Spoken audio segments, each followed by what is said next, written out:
Bonjour à tous et bienvenue dans ce nouveau JT Foot Mercato. On commence avec l'analyse fracassante de Wilfried Mbappé. Dans un long entretien à l'équipe, le père du capitaine des Bleus est notamment revenu sur le manque d'efforts défensifs de son fils et pour lui ce n'est pas vraiment un problème et chaque poste a ses objectifs. Le latéral c'est un attaquant ou un défenseur. On lui demande quoi? Je ne dis pas que Kylian ne doit pas défendre mais à quoi on juge un joueur? Un latéral je m'en fous qu'il centre bien. À chaque poste sa spécificité. On critique un mec qui met quand même 60 buts par saison. Ce que je lui reproche par contre, c'est que s'il y a un combat pas loin de toi, viens aider. Voilà qui a le mérite d'être clair. Pour appuyer ses propos, il a pris l'exemple de celui qui l'a remplacé numériquement au Paris Saint-Germain, Kvichak Kvaratskhelia. Arrivé du Napoli cet hiver, le Géorgien n'a pas eu l'impact statistique de Kylian Mbappé, mais a remporté la Ligue des Champions avec le club francilien, contrairement au champion du monde 2018. Mais pour Wilfried Mbappé, l'important jeu sans ballon du numéro 7 parisien n'est pas quelque chose qui l'intéresse. Je peux choquer en disant ça, mais la course qu'a faite l'ailier du PSG en finale de la Ligue des Champions,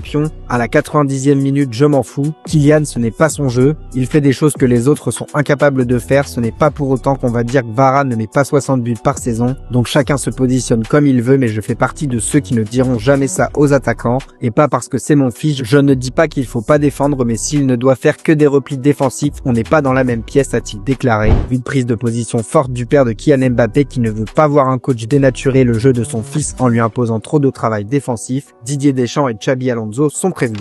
Et justement, après 14 ans à la tête des Bleus, Didier Deschamps vit sa dernière saison avec l'équipe de France. Si son successeur semble être Zinedine Zidane, rien n'a été officialisé pour le moment. Un constat qui semble partagé par Thierry Henry, même si l'ancien Gunners n'a pas nommé directement l'ancien entraîneur du Real Madrid. On sait tous qui sera le nouveau sélectionneur. Vous le savez et je le sais et je lui souhaite le meilleur, a-t-il déclaré lors d'une conférence de presse en ligne sur la chaîne CBS relayée par l'équipe. De retour de sélection avec les Bleus, Benjamin Pavard, recrue surprise de l'OM dans les dernières heures du mercato, est arrivé ce matin dans la cité phocéenne. Accueilli par quelques supporters et des journalistes, il a livré ses premières impressions partagées par la Minute OM. Je suis très fier de rejoindre l'Olympique de Marseille, un club aussi prestigieux. J'ai hâte d'être déjà au Vélodrome vendredi et de sentir la ferveur des supporters. Également interrogé sur son choix, il s'est expliqué. Pour moi, il n'y avait que l'OM dans ma tête, je ne voulais que l'OM. Avec Mehdi, on a eu une bonne discussion. Il fait du bon boulot ici depuis 2 ans. Je suis heureux de rejoindre le groupe. Il y a un groupe de qualité, j'espère qu'on va faire de belles choses tous ensemble. En Corse à présent, l'AC Ajaccio vit des heures compliquées. Relégué de Ligue 2 en National avant d'être exclu de toute compétition nationale pour la saison 2025-2026, le club corse évolue aujourd'hui en Régional 2. Mais plusieurs noms bien connus de Ligue 1 s'activent en coulisses pour voler au secours d'un monument du football corse. En coulisses, Benjamin André, Vincent Marchetti et Rémi Cabella ont intégré le bureau directeur de l'association AC Ajaccio. Ces 3 pensionnaires habitués à la Ligue 1 ont décidé d'investir dans l'ACA selon Corse Matin. Si certains ont choisi d'investir, d'autres ont même accepté de rechausser les crampons pour venir prêter main forte aux ours. Thomas Mangani et Cédric Avinel pourraient sortir de leur retraite pour rejouer avec l'ACA. De leur côté, Riyad Nouri et Andy Delors ont déjà confirmé leur arrivée. J'ai eu pas mal de propositions mais j'ai pris la décision avec ma famille de rester ici. La situation du club fait que j'ai très envie de l'aider et c'est une fierté pour moi aujourd'hui de porter à nouveau ce maillot. Aujourd'hui, peu importe la division, je suis fier de pouvoir participer à ce projet, a confié Delors au journal. Un bel élan de solidarité.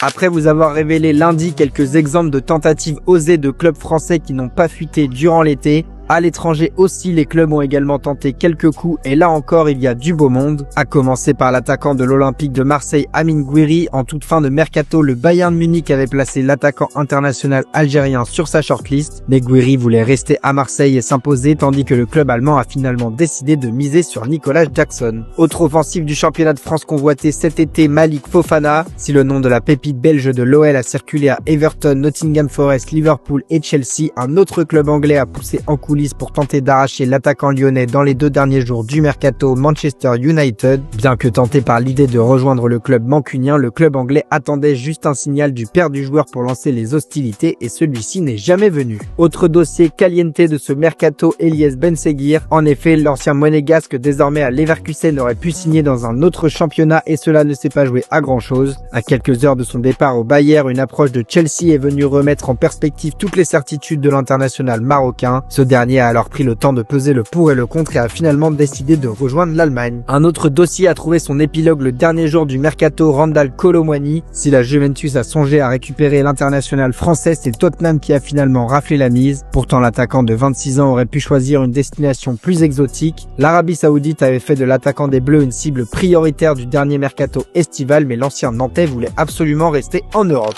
S'il n'a en revanche pas animé le mercato, Lamine Yamal a tout de même animé l'actualité cet été et continue de le faire à quelques semaines de la cérémonie du Ballon d'Or auquel il fait partie des principaux favoris. Dans une interview pour le podcast Resonancia des Corazon, l'ailier du FC Barcelone a évoqué ses chances de remporter le trophée. J'ai dit à mes amis, je ne rêve pas de gagner un seul Ballon d'Or, je rêve d'en gagner plusieurs. Je pense être un joueur qui a les capacités pour y parvenir et si je n'y parviens pas, c'est parce que je n'ai pas bien fait les choses ou parce que je n'en ai pas eu envie. Je rêve donc d'en remporter beaucoup et le jour viendra. Et quand il viendra, je serai très heureux, mais je vais vouloir continuer à en gagner. À seulement 18 ans, le prodige espagnol ne manque pas d'ambition et veut marcher sur les traces de Lionel Messi, vainqueur à 8 reprises du Ballon d'Or. Et justement, l'Argentin qui joue actuellement à l'Inter Miami devrait disputer sa dernière Coupe du Monde en 2026, une année où les élections auront lieu au FC Barcelone dans laquelle l'Argentin est d'ores et déjà sollicité. La Cadena Ser révèle en effet que la Pulga a été contactée par l'équipe de Joan Laporta, candidat à sa propre réélection, pourrait prendre part de près ou de loin. S'il est encore un peu tôt pour en savoir plus, le capitaine de l'Albiceleste n'a pas exclu d'apporter son soutien au président sortant du Barça.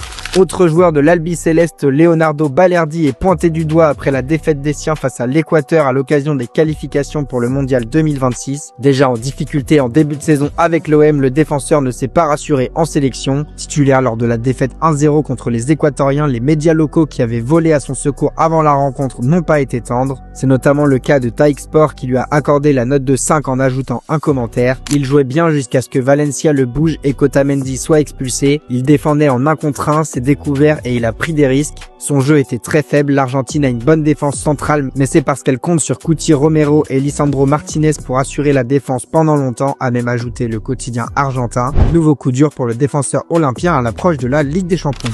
Chez le rival brésilien, en revanche, un joueur est encensé. Il s'agit d'Estevao, le nouvel ailier de Chelsea. Buteur avec la Seleção à 18 ans face au Chili, celui qui est considéré comme l'un des plus grands cracks de sa génération a brillé. Interrogé par Globo, Estevao a notamment dévoilé les coulisses de sa relation avec le sélectionneur brésilien Carlo Ancelotti. Il m'a donné toute la liberté du monde pour jouer au football, pour être moi-même, ressentir tout ce qu'il représente, avoir des opportunités avec lui, c'est incroyable. J'apprends de plus en plus chaque jour, j'essaie d'apprendre beaucoup de lui. C'est un entraîneur très intelligent, quelqu'un qui veut toujours le meilleur pour nous. On passe aux officiels du jour et on commence avec une mauvaise nouvelle pour le Barça. Les retrouvailles avec le Spotify Camp Nou devront attendre. Après l'annulation du trophée Gamper cet été, cette fois c'est le choc de la 4e journée de Liga face à Valence qui devra se jouer à l'Estadi Johan Cruyff au sein du centre d'entraînement d'Écoulé. Dans un communiqué, le club catalan a expliqué travailler d'arrache-pied pour obtenir les autorisations administratives nécessaires à l'ouverture du Spotify Camp Nou dans les prochains jours, alors que la réception du PSG en Ligue des Champions approche à grands pas. Depuis sa montée en Saudi Pro League l'été dernier, Al-Qadsiya ne cesse de voir les choses en grand et a décidé de recruter Otavio. Arrivé en Arabie Saoudite la saison passée en provenance de Porto, le milieu portugais de 30 ans quitte Al Nasser pour le promu saoudien. Après l'éviction de José Mourinho la semaine passée, le Fenerbahçe a officialisé l'arrivée de Dominique Tedesco. L'ancien sélectionneur de la Belgique a paraphé un contrat de 2 ans avec la formation turque. 3 nouveaux membres élus au conseil d'administration de la LFP. Un vote électronique se tenait ce mercredi après-midi pour connaître les 3 élus qui allaient succéder à Jean-Pierre Caillot, Damien Comolli et Jean-Pierre Rivière. Ainsi, Fabrice Bocquet, directeur général de l'OGC Nice, a largement dominé le scrutin avec 84,75% des voix. Il siégera aux côtés de Valdemar Kita, le président du FC Nantes fort de 76,68% des voix, ainsi que Loïc Ferry, président du FC Lorient qui complète le podium. La première réunion à laquelle ils participeront est d'ores et déjà prévue et aura lieu le 15 septembre prochain. C'était la belle histoire d'hier soir. Dominique Szoboszlai, qui était ramasseur de balles lors de Hongrie-Portugal en 2009 où évoluait déjà un certain Cristiano Ronaldo, a retrouvé le Portugais. Et cette fois-ci, les deux hommes étaient capitaines de leur sélection à l'occasion des qualifications pour la Coupe du Monde 2026. Après la rencontre, les deux joueurs se sont retrouvés dans le couloir. C'est notre image du jour. Merci de nous avoir suivis et on se dit à demain pour de nouvelles vidéos sur Foot Mercato.